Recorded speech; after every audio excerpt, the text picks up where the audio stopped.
Bonjour à toi. Dans cette vidéo, je veux te partager une histoire qui nous montre que d'une part, tout le monde peut ressentir l'énergie de l'autre, même dans le non-verbal, même si c'est même pas visible dans le non-verbal. Et d'autre part, l'importance en fait de ne pas rentrer dans la dualité.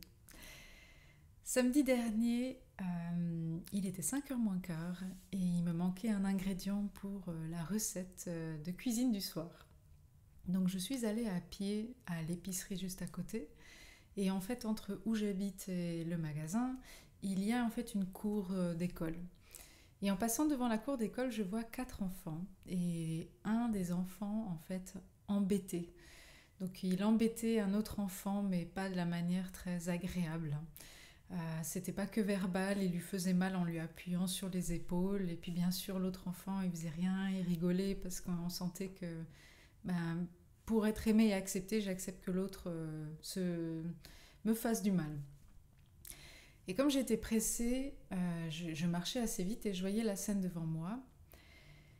Et il y a bien sûr une réaction qui s'est passée. Et dans mon esprit, en regardant cette scène, c'est comme si j'envoyais une pensée à ce garçon qui faisait du mal, en lui disant maintenant tu arrêtes, tu cesses. Et c'était très fort, pourtant je n'ai rien dit verbalement, mais très clairement dans mon énergie, je voulais que ça s'arrête.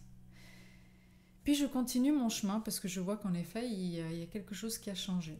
Bon, je continue, je vais faire ma petite course. Et quand je repasse sur le chemin du retour, je revois à nouveau ces 4 enfants dans la cour. Et là, ils étaient normaux. Enfin, il n'y avait personne qui embêtait personne. Donc je continue et je monte en fait le chemin. Et là, il y a une pierre qui me passe à 10 cm de la tête. Je me retourne. Bien sûr, il n'y a personne derrière moi, il n'y a personne dans la cour. Mais je reste là. Et au départ, je fais Léo pour libérer la colère. Hein. Il y avait une part de colère en moi. Qui c'est qui m'a fait ça hein. Et d'un coup, je vois une petite tête qui apparaît. Et bien sûr, c'était le fameux garçon qui embêtait l'autre. Et il a fait comme si de rien n'était. Il regardait par terre, il faisait comme de rien. Mais il restait dans mon champ de vision.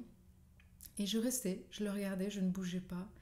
Je ne sentais pas que c'était juste de lui dire quoi que ce soit verbalement. Parce que j'allais rentrer dans il faut pas que tu fasses ça. Enfin, donc j'observais en fait mes émotions et je le regardais et je voyais que finalement il culpabilisait et puis qu'il était pas bien. Parce qu'il osait ni bouger, ni rien faire. Il était vraiment, pendant 2-3 minutes, il était mal à l'aise à être là, à me regarder si je m'en allais. Il était pas bien. Mais ça, c'est pas important. Ce qui est important, c'est que je me suis demandé, mais pourquoi en fait j'ai attiré cette expérience? Parce que je pensais bien faire en fait, en disant tu cesses. Et en plus, je ne l'ai même pas verbalisé. Donc comment il a senti qu'il y a quelque chose qui lui dérangeait? Parce qu'il ne m'a pas envoyé cette pierre gratuitement. Moi, je ne crois pas en fait au hasard. Hein. Je crois qu'on a tous quelque chose à apprendre de tout le monde. Et là, une information me vient, c'est que en fait, en verbalisant, enfin en mettant en fait dans ma pensée le fait de lui dire d'arrêter, je suis rentrée dans la dualité. Hein. Je suis devenue la sauveuse, même si j'étais pas dans l'acte, j'étais dans la pensée, j'étais dans le jugement, même si c'était pour le bien de l'autre. Et en fait, lui a ressenti ça et je suis rentrée dans le même jeu de dualité. Et je leur dis, parce que je m'adresse au monde spirituel, je dis, mais alors qu'est-ce que j'aurais dû faire? Je laisse les autres comme ça faire du mal gratuitement. En plus, moi, je trouve que je culpabilisais de ne pas avoir agi, vu que j'étais pressée d'aller faire ma course. Et la réponse était vraiment touchante. On m'a dit, et si tu avais envoyé de l'amour? Alors j'aimais déjà bien la suggestion. Je me suis dit, tiens, c'est vrai, si je leur avais envoyé de l'amour, parce que finalement, ce garçon qui fait du mal à l'autre, c'est pas quelqu'un qui se sent bien. Il y a personne à qui aime faire du mal gratuitement comme ça, juste pour le plaisir. Il y a un déséquilibre à l'intérieur. Donc il y a un enfant blessé en lui. Et on m'a clairement montré ce qui se serait passé si je lui avais envoyé de l'amour. Et je me suis dit, c'est ça la clé en fait. C'est d'arriver quand on est dans la réaction. Donc je sais bien que c'est difficile, hein, vu que sur le moment on a vraiment l'émotion. Mais de ressentir et de dire, tiens, comment, en fait, quelle fréquence, quelle énergie, quelle pensée j'émets Est-ce que je suis capable d'envoyer de l'amour? Et si oui, est-ce que c'est de l'amour juste, bon ben, sois gentil avec ce garçon, ou bien ça peut être juste, mais t'es un magnifique garçon. De voir en fait au-delà du méchant, le gentil en fait. Donc je sais que c'est un exercice qui peut être très très très fort et qui demande en fait un peu une flexibilité hein, de l'esprit, parce que c'est pas quelque chose qu'on a l'habitude de faire, vu qu'on a l'habitude de se positionner en victime, en sauveur ou en bourreau. Mais là, c'est de sortir du jeu et puis de juste voir que tout ça, c'est un jeu, et de voir au-delà de ce jeu de la victime, du méchant, en fait. Donc voilà l'idée que je voulais vous partager. D'une part parce que je trouvais que c'était une très belle expérience et que c'est encore mieux si on peut la partager, si elle peut vous inspirer. Mais d'autre part aussi pour montrer que les autres sentent votre énergie. Il n'y a pas besoin de verbaliser. Je n'ai rien dit à ce garçon, il l'a senti. Je ne sais pas si vous vous rendez compte, ça veut dire que on sent tout le monde autour de nous. On ne peut plus mentir. Et encore moins aujourd'hui, parce que si on dit à l'autre oui, oui, ça me fait plaisir de te voir, et à l'intérieur c'est là, oh, non, j'ai pas envie de faire cette fête la semaine prochaine avec, on n'est pas aligné et l'autre le sent. Donc c'est pour ça que le 22 août, j'organise un soin collectif gratuit.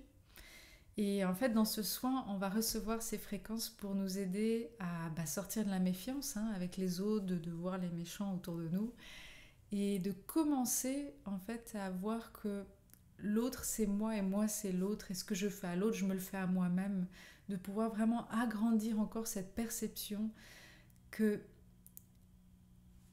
on n'est pas là pour se battre contre les uns et les autres, on est là pour grandir ensemble. Et surtout pour les années à venir, et en tout cas le nouveau monde qui est en train de se mettre en place, c'est la clé. C'est la clé de plus rentrer dans ce jeu de dualité.